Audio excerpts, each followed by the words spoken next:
I am, and I plan to be, an example of happiness for the rest of my life.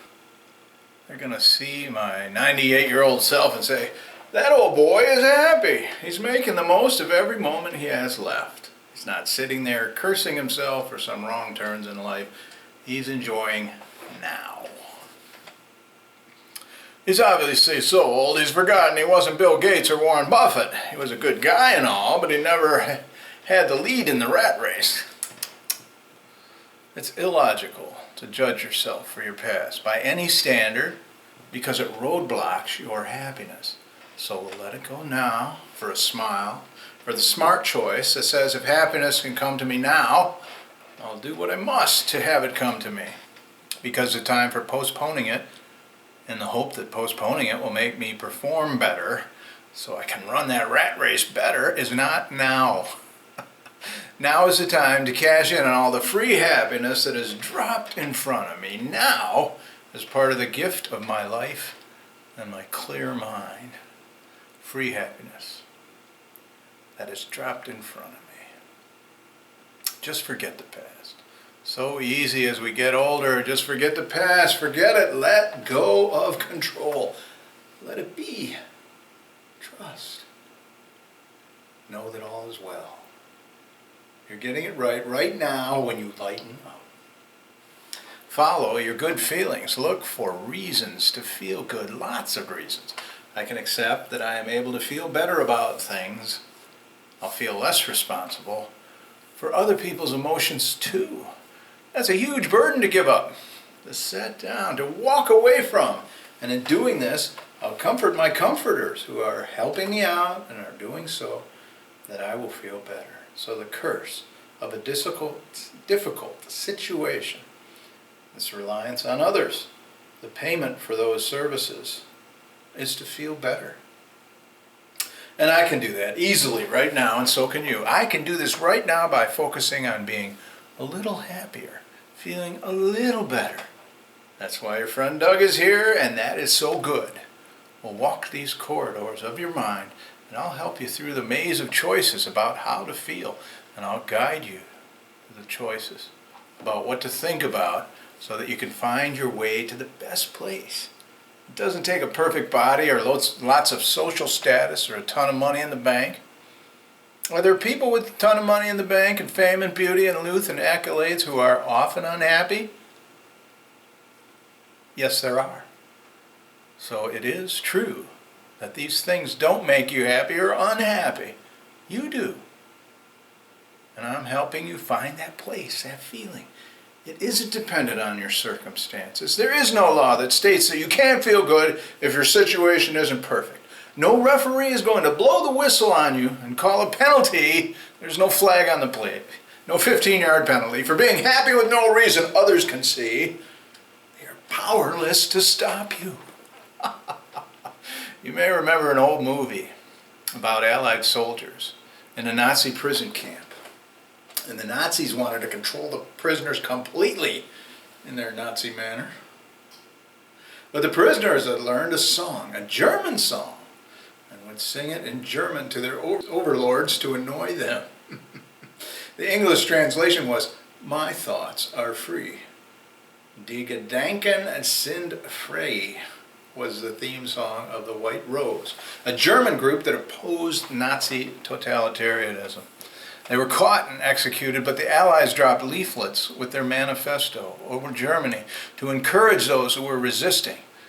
Today, Germany honors the White Rose, along with its other heroes. The song reminds us that happiness is unconditional and our thoughts are free and always will be. The body can be imprisoned, controlled, threatened, weakened, but our thoughts are free and our choice still remains, and we never need a reason to be happy. Sometimes it is unwise to show our happiness. When I worked in an auto factory and there was a breakdown that stopped the assembly line, all the bigwigs came hurrying up on their little golf carts to make sure the problem was fixed as fast as possible because the company was losing the price of a car each minute the line was down. A new car was supposed to roll off the end of the line every minute, and if it didn't, the company had lost that money. So quick action was called for. And it was not the time to be smiling or laughing or showing what could be interpreted as a lack of concern when the big shots rolled up. People could get fired for that. So when that happened, I put on a look of concern. But my thoughts were free. My focus was on showing a poker face and looking for an opportunity to be helpful. The situation was that a tunnel oven malfunctioned and we didn't know it. So these cars come out of a washer and then they go through a coating of paint briefly and then they go into this tunnel oven for about 45 minutes, moving slowly through the 350-degree heat. The heat went so high in this oven that the cars started coming out with toasted paint. When it cooled off, you could pull it off the cars like strips of gray wallpaper. The first car came out and it was burnt. We shut down the line. We knew the situation was ominous because the oven had 70 more cars in it. Almost $1 million worth of cars that had to be scrapped. I was walking outside the tunnel oven with the bigwigs, who I had seen but not been introduced to.